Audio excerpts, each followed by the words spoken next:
Giving all praise to Yahweh, Hashem, Al Shai, Hashem, Rakakodah, Shalom to the 144,000 and the rest of you elect out there.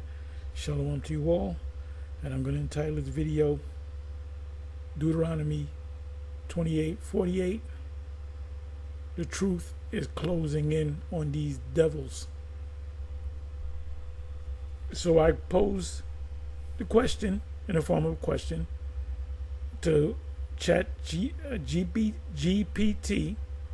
Is Deuteronomy 28:48, and he shall put a yoke of iron upon thy neck, mean Negroes with yokes on their necks, American slavery, or during the American slavery. Deuteronomy 28. Matter of fact, let me do this. Give me a second here.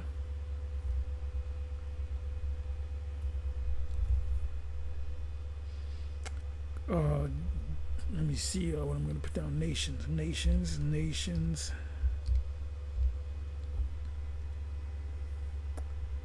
Okay, nations is there. I'll put in nations. Okay, that's 10 times. Let me put in the S. Jumps down to 4 times.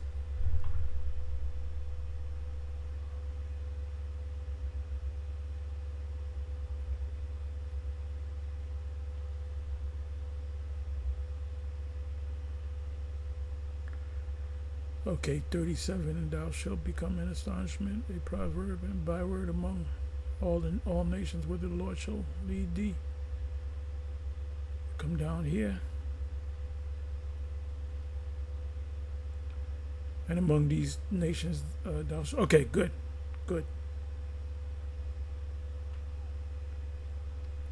Okay, so let's come back over here.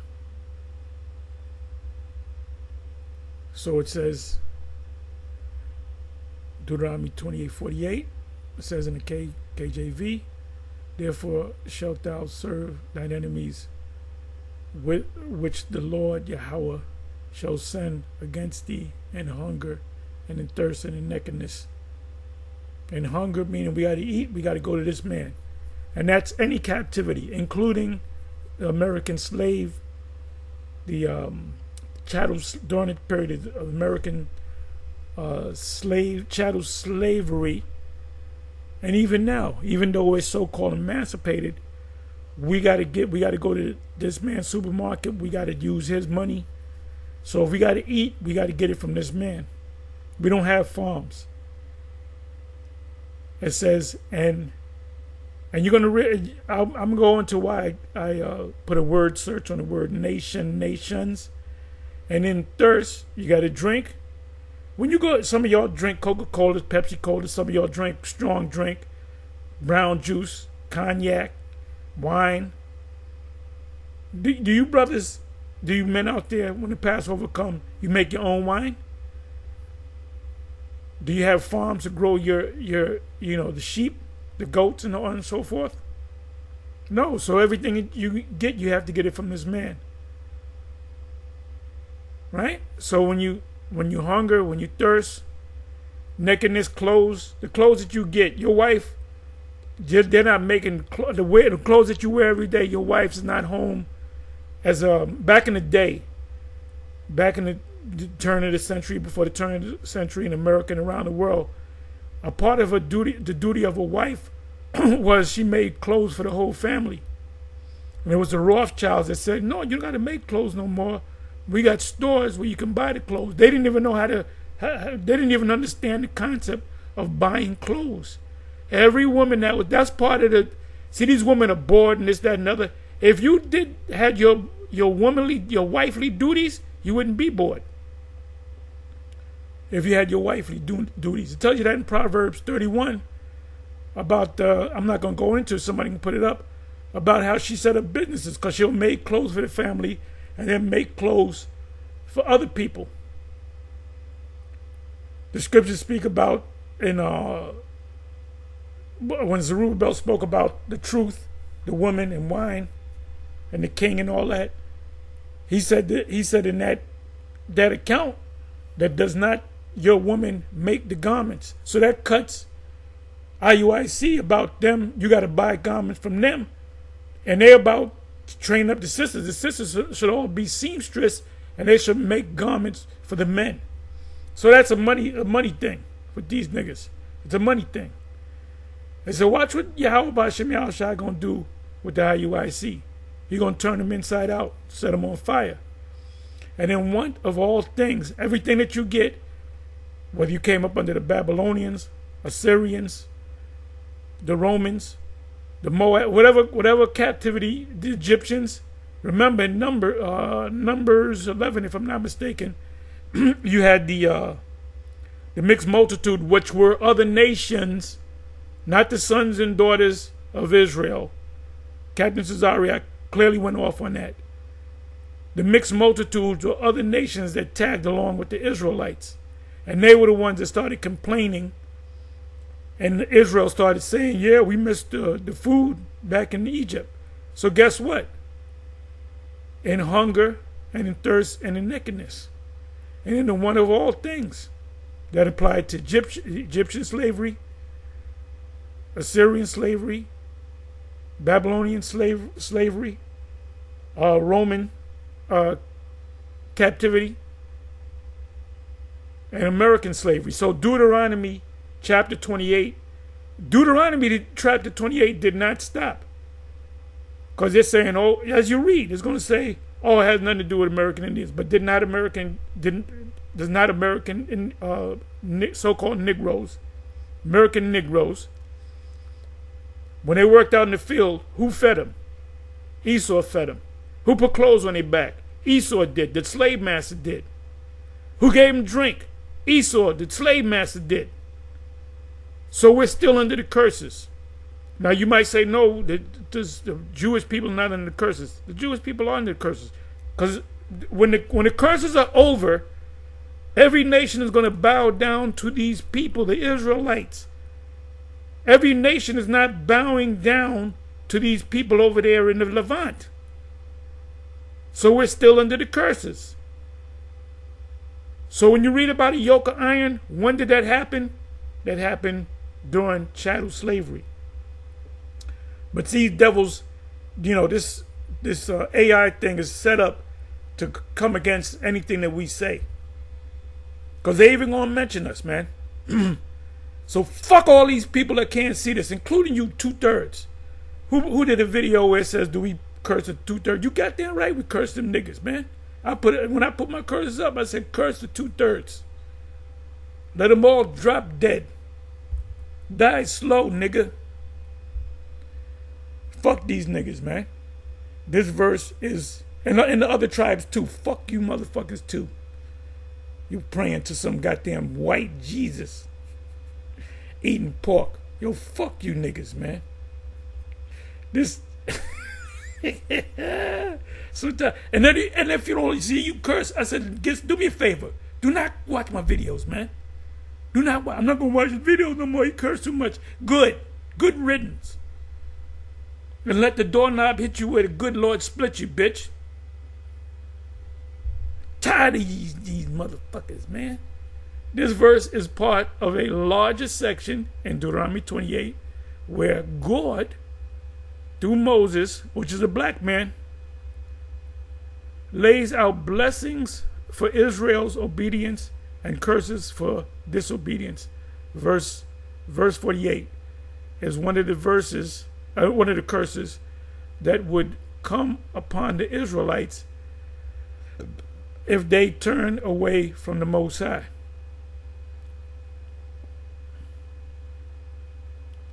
And did they not turn away from the Most High? Does this verse refer specifically to the transatlantic slave trade or black people in slavery? You damn fucking Skippy. But you can apply it to the Syrians put shackles on you and so forth. But so did this man in America. Let me put in the word yoke of iron. Watch how many times. And it used to be all over the place. Matter of fact, let me go to that.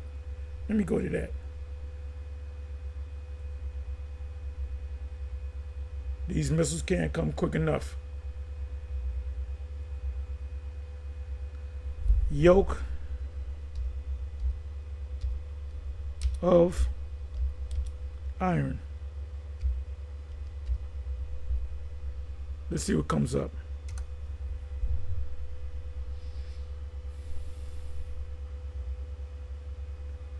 Let me go to images.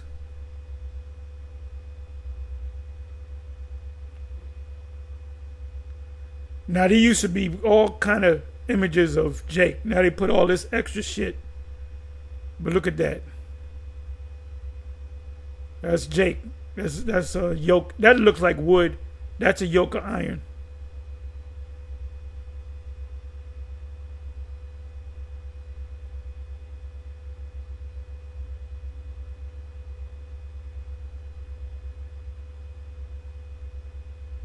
They were shackled up. Yoke of iron. Yoke of iron. The movie Roots. Iron is the cheapest metal and the strongest metal. If you made a golden sword and a sword of iron, the iron sword will break the metal. But the price of the gold is far more than the price of iron. Yoke of iron upon thy neck. This is an actual photograph. These are the yokes. Yoke. This is an actual photograph. Yoke, shackles, yoke. This is an actual photograph, graph, or yoke. Yoke. Sometimes it's wood, sometimes it's iron. Oh, we're talking about the Syrians and Babylonians, but it's not talking about Negroes. It's definitely not talking about them. This is why they don't honor what we say. We don't honor what the fuck they say. Does this refer specifically to the Atlantic slave trade of black people in American slavery? Historically and contextually, no. Deuteronomy was written around 1400 to 1200 BCE, before the Common Era, and it's directed at the ancient Israelites, not African people or future events in America. Why not? Why not? When you read the curses of Deuteronomy 28, you got to talk about the American slavery, chattel slavery. It said the yoke of iron, and I showed you the pictures. It didn't have pictures of Roman soldiers putting shackles and yokes of iron. Didn't show any pictures of Assyria. As soon as I put in the yoke of iron, I didn't put the yoke of iron upon the neck of Negroes pursuant to Deuteronomy 28:48. So it's specifically talking about the American slavery. The yoke of iron is a metaphor for no, it's not a metaphor. The yoke, we're going to look up the word yoke to see if it's a metaphor. It's an actual yoke. The yoke of iron is a metaphor for oppression and servitude. No, they actually put yokes of iron on us. A common image in ancient literature. It describes how Israel, because according to them, we're not Israel, so it can't be talking about Negroes, would suffer under foreign powers like Assyria, Babylon, and later Rome, but not America. My question to you is, what part of Deuteronomy 28 are we in? Are we in the first 14, 15 verses? Or are we still experiencing 15 down to 68? Don't tell me, no, we're under the blessings. Then everybody around the world will come up under these small hats. They ain't coming up under. The United States has to send weapons and billions of dollars for years, and still sending billions of dollars. The truth is coming out. The truth is like a wall that's closing in on you if they disobey the Most High.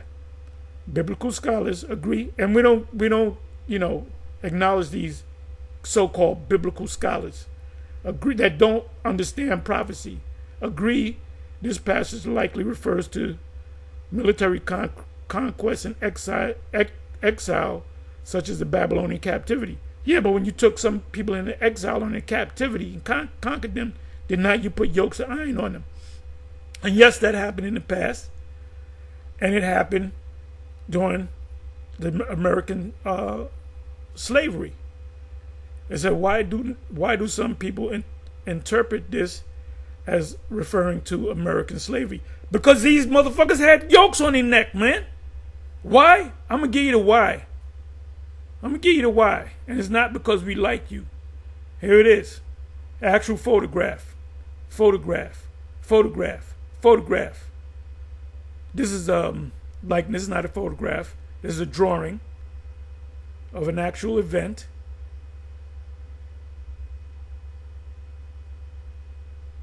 And you're gonna get yokes on your and around your neck too.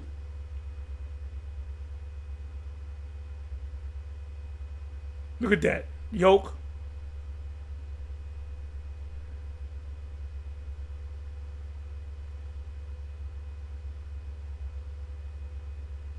Yoke of iron.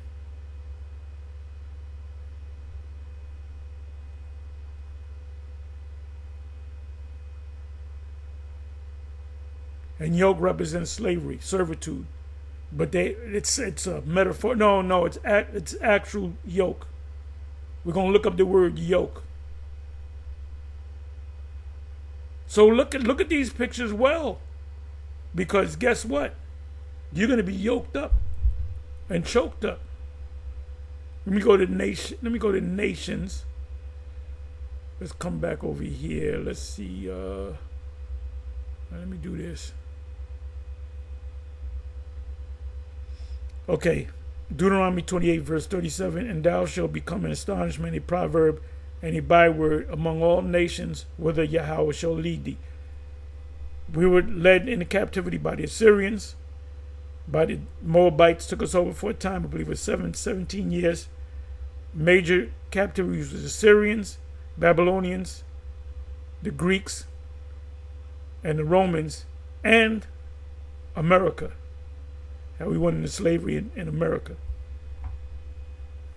Now let's come on down here. So that happened to all the nations. We're still under Deuteronomy 28, verse 15 on down.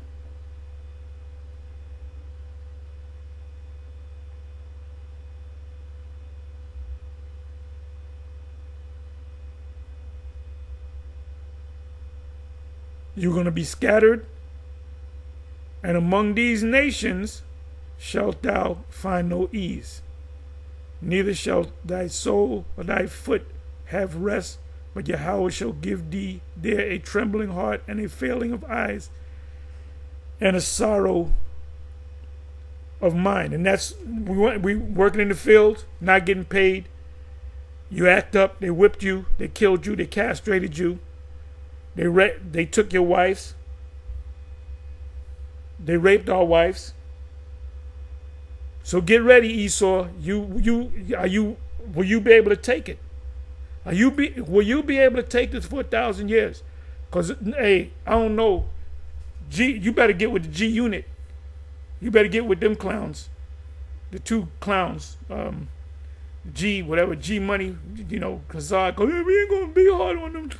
I'm gonna put my foot in their asses sideways, and my foot gonna be on fire too. We ain't gonna be. Was it Zephaniah 2:11? Let's talk about the other nations. See, they're the Most High people. No, they not. No, they not. Okay, where did I say I was gonna go? Oh, I'm sorry. Let me come up here. Oh, they hate it. And they're black Hebrew. They always go to Deuteronomy 28 and 6, like in the vocab. They always go to the King James Bible. And we go to these other translations, and some of them other translations cut you worse. You should have never said nothing. You should have kept your mouth closed, my man. Let me see. Deuteronomy. Should I start at 30? Right, 30. Thou shalt betroth her wife, and another man shall lie with her. When did that happen? In this American slavery. Thou shalt build an house, and thou shalt not dwell therein. Thou shalt plant a vineyard. The word plantation means farm. And shall not gather the grapes thereof. In other words, you're not going to benefit from the work that you do. You're going to do all the work the man tells you to do, and he's going to benefit off of it and not pay you nothing. So the same thing is going to happen to you. And this happens to all the nations that we came up under. Let me come back down here. And among these nations, Babylonians, Assyrians, Greeks, Romans, and America, shall thou find no ease. So when we put you in captivity, you're not gonna be. The only time you're gonna rest is on the Sabbath day. The Sabbath day in the high holy days, because we're not gonna beat your ass and work you to death. So I can't wait. Day 1, we're going to fuck you up. Day 2, we're going to fuck you up. Day 3, day 26, we're going to fuck you up. And that 1 month going to go by, we're going to fuck you up. When the new month come in, the new moon come in, we're going to fuck you up on the new moon. You're going to get them Sabbath days off, and you're going to get them high holy days off. As soon as the Sabbath ends, you're going to hope the Sabbath never fucking ends. As soon as the sun go down, we're going to be like them hounds from hell in I Am Legend. They couldn't wait till that sun to go down. As soon as the sun went down, they said they got into your ass. We're going to get into your ass. And we're going to grind. We're going to grind. I'm sounding bugged out, but that's all right. You get bugged out if you're in captivity too long. There's a song, a Benjaminite singer, somebody, if they know the name, give me. It's like a poem, but with a beat to it. And the song, the poem or the beat goes like this: "It's no good for stay in a white man country too long."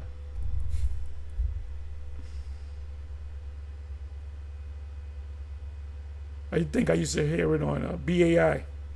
It's no good for stay in a white man country too long. You become Americanized. You become, what's that term? What the fuck is that term? Stockholm Syndrome. See, you Negroes that roll up against us, you're not Israel, you're not Hebrew Israelites. You niggas gotta stop that. Those niggas are suffering from Stockholm Syndrome. Where they've been oppressed, they got the foot put in their ass so goddamn much that they love their oppressor. So now let's come on back over here.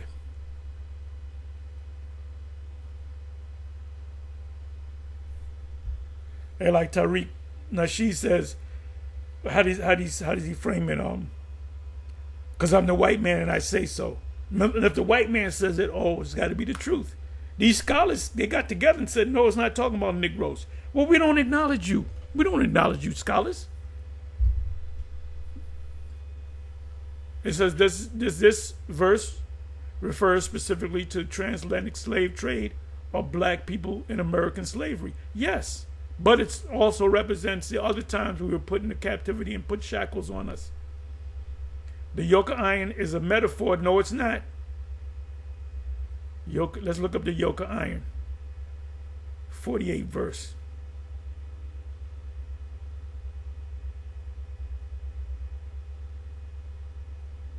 Let's look it up.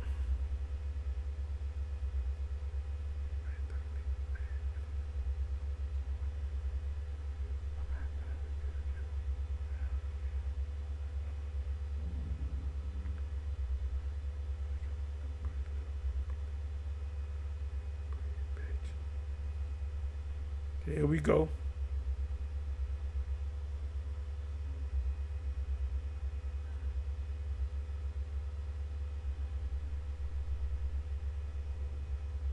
Okay, so the word here is isle,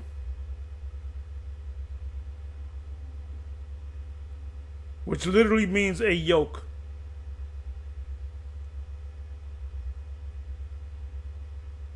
It's not metaphoric, it's not spiritual, it's not an invisible yoke. It's an actual yoke. Let's go ahead and look this up.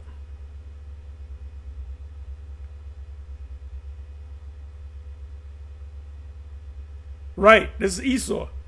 It's Esau gonna be. There's a prophecy that Isaac made concerning Jacob and Esau. That it says here. Might have to open it up. Genesis 27:40. And by the sword shalt thou live.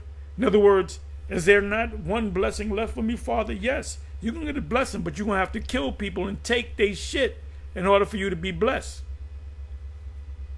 How did Esau get the whole planet? He took it.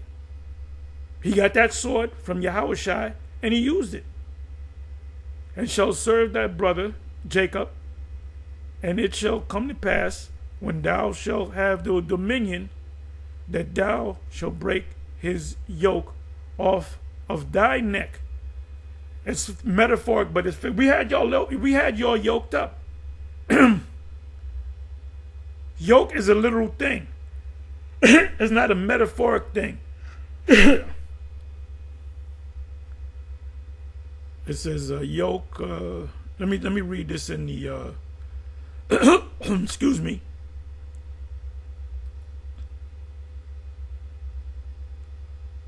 They always go to Deuteronomy 28. They gotta stop going to Deuteronomy 28. Yeah, because Deuteronomy 28 tells it like it is. Okay, we're gonna go to the NLT.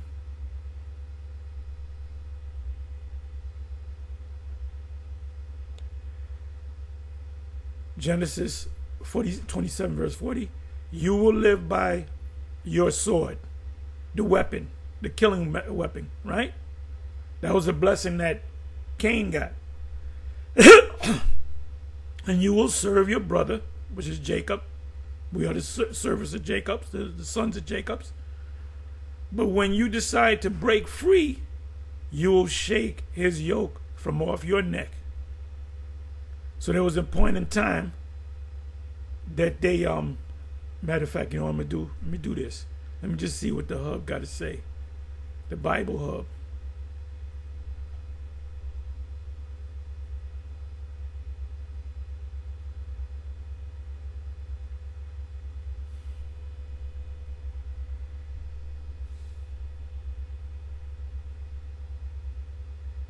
Come on now.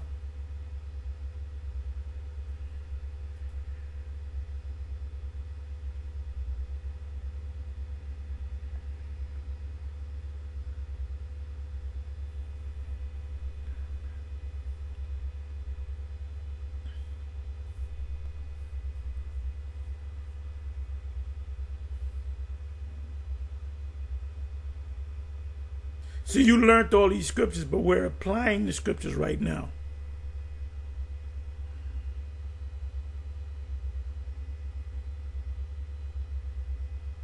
I can understand if Esau scholars said that the yoke of iron represents the Assyrians, the Babylonians, the Greeks, the Romans, but it also represents American slavery. Then they would have to say, well, the American Negro slaves, the slavery in America, have to be the Israelites.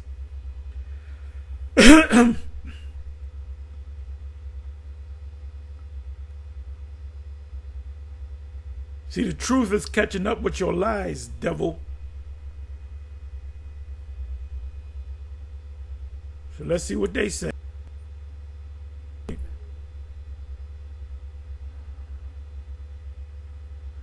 Okay, the metaphor is that of the bull refusing the yoke, Edom successfully threw off the yoke of the kingdom of Judah. Oh, they told, give him a hand, give the man a hand. Judah and the reigns of Jehoram in 2 Kings. In his day, Edom revolted from under the hand of Judah and made a king over themselves. So they were slaves and they're going into captivity again. Let's go to 2 Kings 16:6. Let's see what that says. At that time, Rezin, king of Syria, recovered Elath to Syria and drove the Jews from Elah, and the Syrians came to Elah and dwelled there to this day. I don't want that. This is the one I want. Let's read it again. So the fulfillment of Isaac telling Esau what he gonna do, pursuant to Genesis 27 and 40, is you're gonna have the power. You're gonna have to whatever you get, whatever blessing you get, you gotta kill and maim and rape and steal the house of the thief. What is that? Zechariah 5. It shall the ship shall enter into the house of the thief. Everything you got,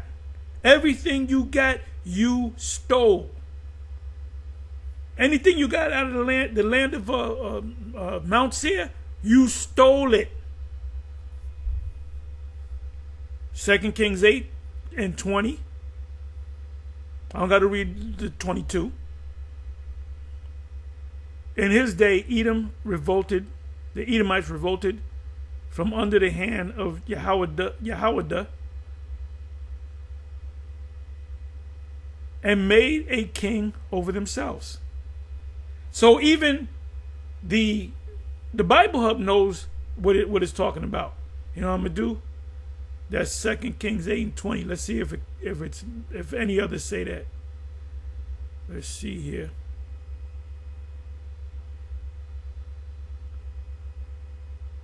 I don't think they mentioned 2 Kings. Let me do it this way.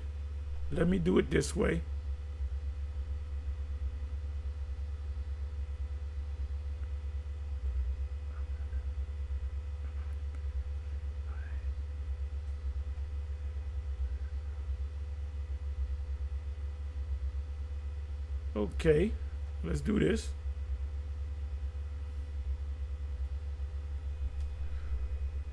I don't want to make this long, but okay, it's only in there one time. Okay. All right, so the only ones that got is Cambridge.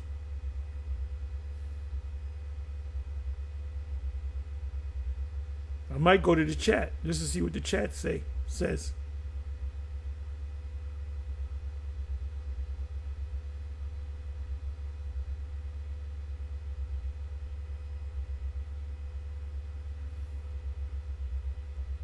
Okay, it's not here.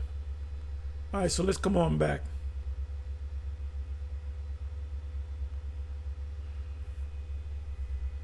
Remember, King David had put garrisons around him, which is precincts. Does this verse refer specifically to the Atlantic slave trade? Yes, but it's also referring to, specifically not, but that's the last time we were put in shackles. When they arrest you, you put you in shackles too.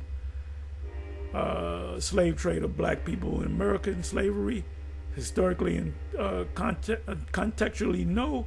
Deuteronomy was written, I read all this, the yoke of iron is metaphoric. No, it's not metaphoric. It's a literal yoke of iron.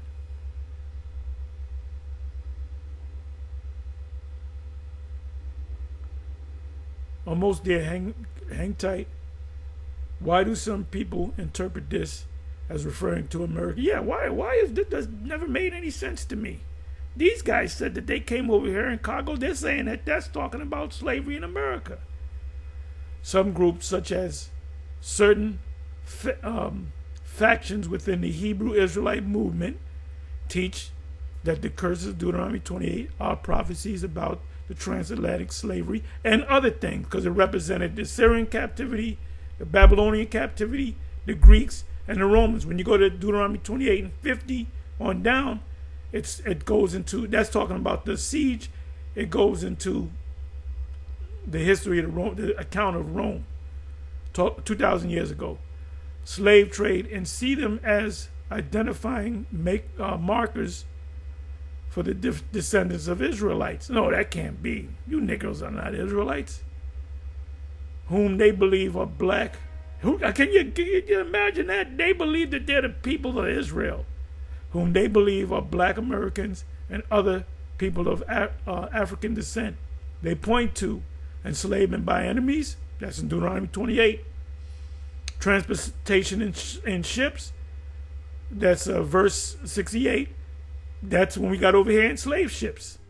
That's the vehicle that they used. They didn't drive trucks. They didn't put us in cargo planes. They put us in slips and ships. It tells you in Isaiah about matter of fact, let me go to that. I don't need this no more.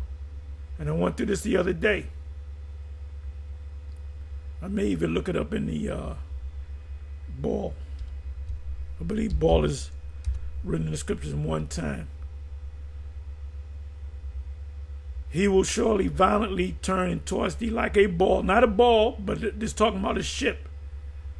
What does a ship and a ball or boat have in common? They have what's called, they built the way which you experience buoyancy to keep it afloat into a large country, that's America, 5,000 square miles. There shalt thou die. Right, you're going to die at the slave master. They're going to work you to death. And there the chariots of thy glory shall be the shame of the Lord's house. At one time we were living gloriously. Now you look at us, look down at us. Like, who? Look at these. That's why they look at us the way we do. The way they do. They look down at us. It says they had clapped their hand in lamentation. Let me put that in there. Clap.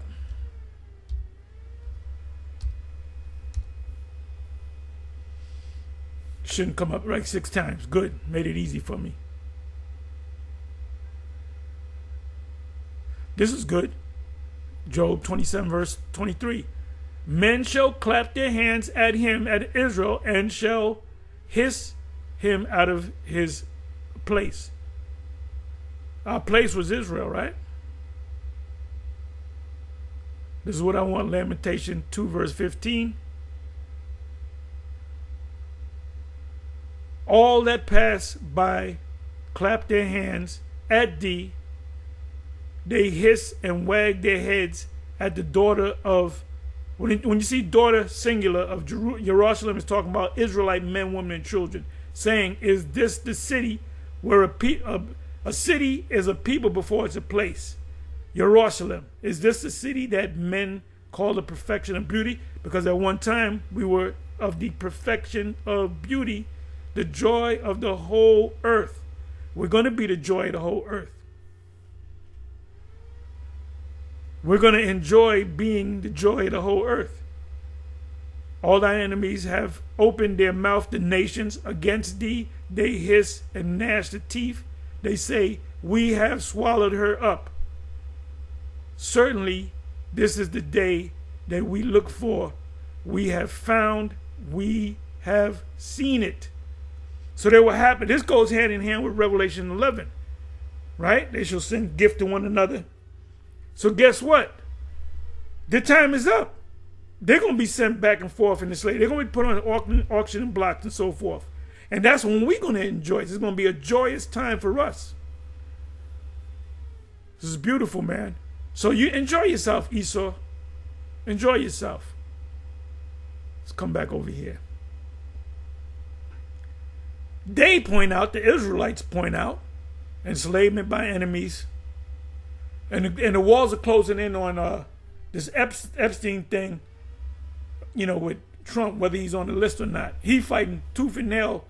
The women, these victims, they're coming out and they say, yeah. They mentioned Jelaine, whatever her name is, Maxwell, that she was there, she was a part of it. She encouraged it. So this motherfucking kingdom is going down. Isaiah 47. We know who these people are in the Levant. They're not the people. Can some of them be? Yes, of course. Some of the white ones, yes. Some of them are our people, and we got to tell them that. Is any of them? Yes, some of them are. The white ones, yes. Some of them are Israelites. So it's a color thing, but it's not so much a color thing. It's a seed thing. It's a rasa thing, a gene thing. It says. Transportation in ships, verse 68, that happened to us. It says harsh servitude, that happened to us. Watch the movie The Roots, the series Roots. Mandingo. Drum. Ill-Gotten Gain, 12 Years a Slave. What's this other one the brother Parker put out? He named it after a film where Esau took over. Damn, what's the name of the film?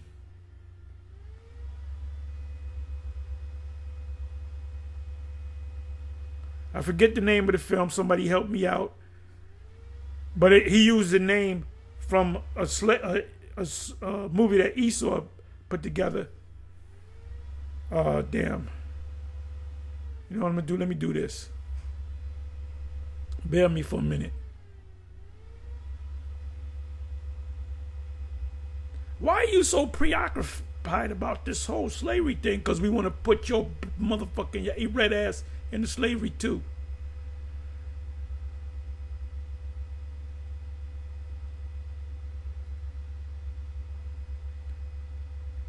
A list of slave movies.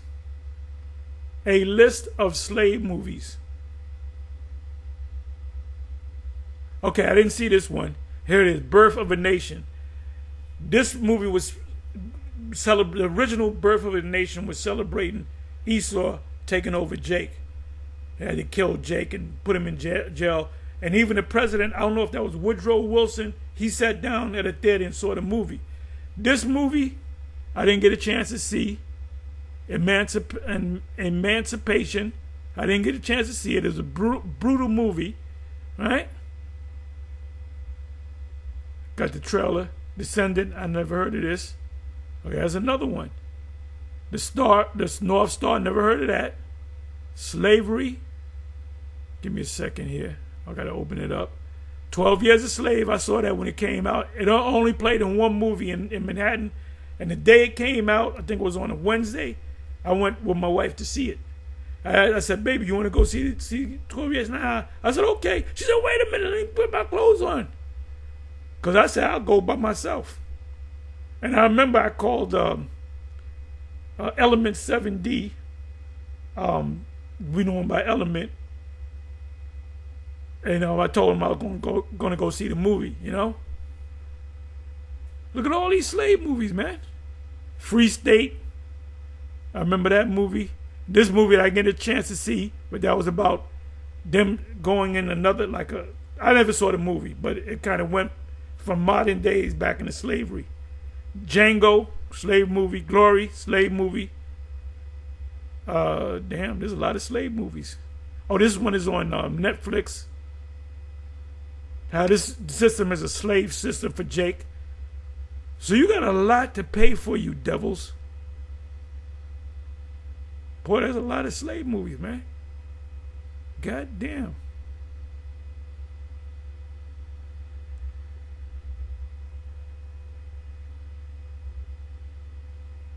Huck Finn. I don't know about no goddamn Huck Finn.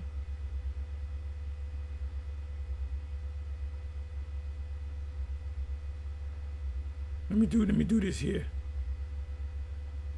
Okay, you got the trailer, you got the actors. One day I'll see it.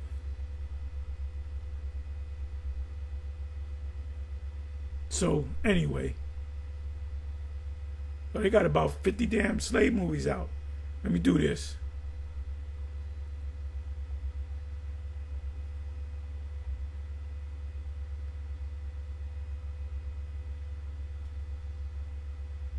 Documentaries about American slavery.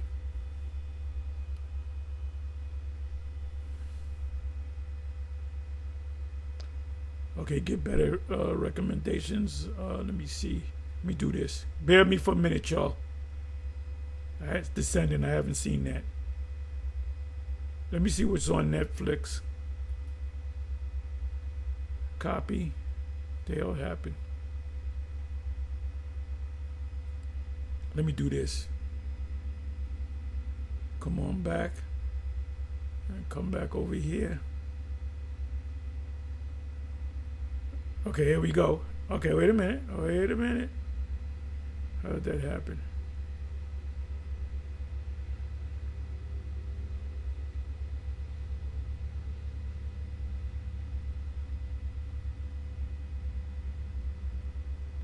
Let me do it on Netflix. Slavery documentary, Netflix. Okay, Descendant is on Netflix.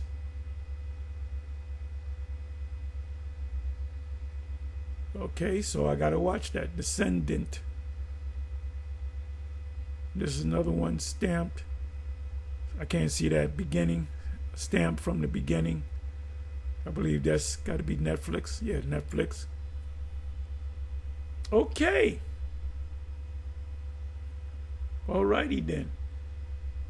Loss of identity and heritage. Now we lost our identity. Now vocab says, "Oh, the Israelites never lost their identity." Yes, they did. But you're talking about white people. The white people always knew that they would.